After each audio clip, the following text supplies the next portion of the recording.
اس حالت میں دن گزر رہے تھے اور ملک شام میں کفر سر اٹھا رہا تھا، پھل پھول رہا تھا۔ زیادہ زور لبنان کے علاقہ جات میں تھا،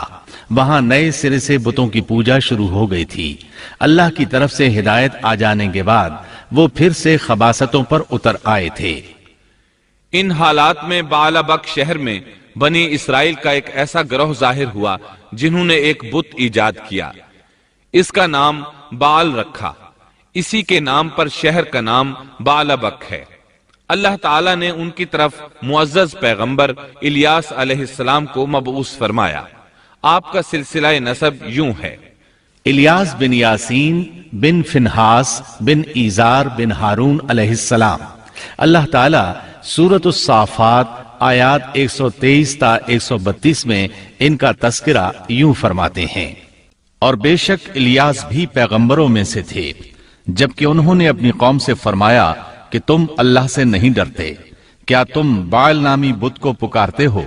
اور سب سے بہتر خالق کو چھوڑ دیتے ہو،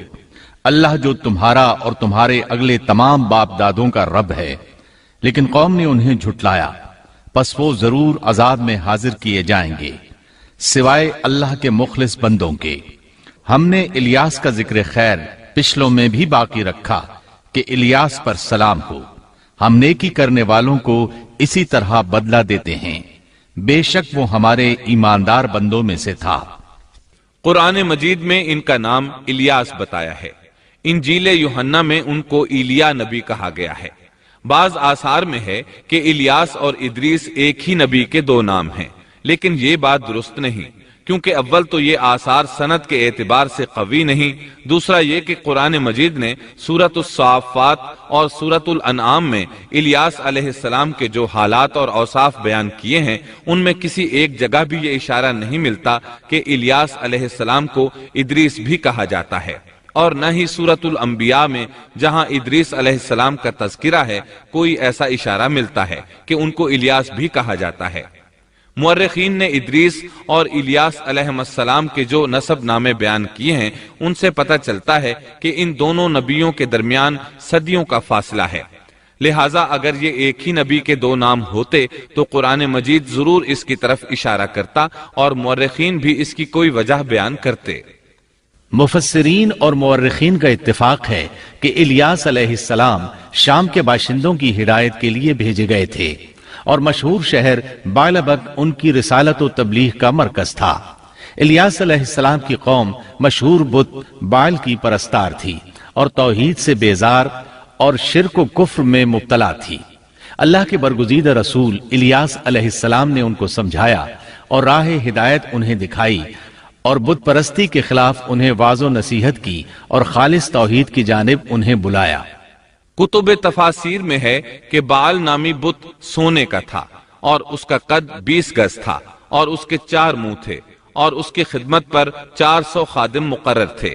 الیاس علیہ السلام کے زمانے میں یمن اور شام کا محبوب دیوتا یہی بت تھا، اور بعض مورخین کا خیال ہے کہ حجاز کا مشہور بت حبل بھی یہی بعل تھا۔ سورۃ الانعام میں الیاس علیہ السلام کا جن آیات کے اندر ذکر آیا ہے وہ نوح اور ابراہیم علیہ السلام کی اولاد اور ان کی نسل کے انبیاء و رسل کی ایک مختصر فہرست ہے۔ اللہ تعالیٰ سورۃ الانعام آیت 84 تا 86 میں فرماتے ہیں: اور ہم نے ان کو اسحاق دیا اور یعقوب، ہر ایک کو ہم نے ہدایت کی، اور پہلے زمانے میں ہم نے نوح کو ہدایت کی، اور ان کی اولاد میں سے داؤد کو اور سلیمان کو اور ایوب کو اور یوسف کو اور موسیٰ کو اور ہارون کو، اور اسی طرح ہم نیک کام کرنے والوں کو جزا دیا کرتے ہیں، اور نیز زکریا کو اور یحییٰ کو اور عیسیٰ کو اور الیاس کو، یہ سب نیک لوگوں میں سے تھے، اور نیز اسماعیل کو اور یسع کو اور یونس کو اور لوط کو، اور ان میں سے ہر ایک کو تمام جہان والوں پر ہم نے فضیلت دی۔ الیاس علیہ السلام اور ان کی قوم کا واقعہ اگرچہ قرآن میں بہت مختصر ہے، تاہم اس سے یہ سبق حاصل ہوتا ہے کہ بنی اسرائیل کے یہود کی ذہنیت اس درجہ مسخ ہو چکی تھی کہ دنیا کی کوئی برائی ایسی نہیں تھی کہ جس کے کرنے پر یہ حریص نہ ہوں، اور کوئی خوبی ایسی نہ تھی جس کے یہ دل دادا ہوں، اور انبیاء و رسول کے ایک طویل اور مسلسل سلسلے کے باوجود بت پرستی، نجوم پرستی، عناصر پرستی، غرض غیر اللہ کی پرستش کا کوئی شعبہ ایسا نہ تھا جس کے یہ پرستار نہ بنے ہوں۔ قرآن مجید میں بنی اسرائیل سے متعلقہ واقعات میں جہاں ان کی بدبختی اور کجروی پر روشنی پڑتی ہے، وہاں ہمیں یہ نصیحت و عبرت بھی حاصل ہوتی ہے کہ اب جبکہ انبیاء و رسول کا سلسلہ ختم ہو چکا اور خاتم النبیین کی نبوت اور قرآن مجید کے آخری پیغام نے اس سلسلے کو ختم کر دیا، تو ہمارے لیے ازحد ضروری ہے کہ بنی اسرائیل کی مسخ فطرت اور تباہ ذہنیت کے خلاف احکام الہی کو مضبوطی سے پکڑیں اور ان میں ہیلہ سازی اور ٹیڑھ پن سے کام نہ لیں، ان کی خلاف ورزی کی جرات نہ کریں، اور ہمارا شیوا سپرد و تسلیم ہونا چاہیے، نہ کہ انکار و انحراف۔ اسلام کے یہی اور صرف یہی معنی ہے۔